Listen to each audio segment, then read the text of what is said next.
అన్న మ్యాచ్లన్నీ ఫిక్స్ అన్న, మ్యాచ్లన్నీ fix, IPL మ్యాచ్లన్నీ fixing అన్న, ఫిక్సింగ్ అన్న. సరే ఏమైంది ముందు మ్యాటర్ చెప్పు.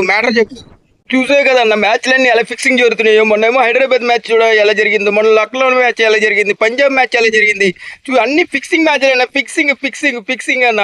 చెన్నై వాళ్ళు ఎలా ఆడుతున్నారు, బొంబాయి వాళ్ళు ఎలా ఆడుతున్నారు, బెంగళూరు ఎలా ఆడుతున్నారు చూసావు కదన్న. అంతా ఫిక్సింగ్ చేస్తున్నారు అన్న.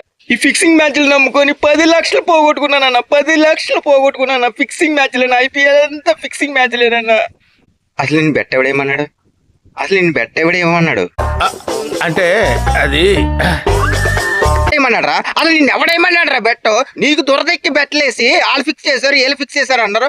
ధోని వచ్చి 4 కొడతాను నువ్వు బెట్టేరా అన్నాడా? రోహిత్ శర్మ 6 కొడతాను నువ్వు బెట్టేరా అన్నాడా? బుమ్రా వచ్చి వికెట్ తీస్తాను నువ్వు బెట్టేసుకోరా లక్షల్లో అని చెప్పాడా? నీకు దురదెక్కి నువ్వు పెట్టేసి వాళ్ళు ఫిక్సింగ్ ఐపీఎల్ ఫిక్సింగ్ అంటావేంటరా? అసలు నిన్ను ఎవడేమన్నాడు రా?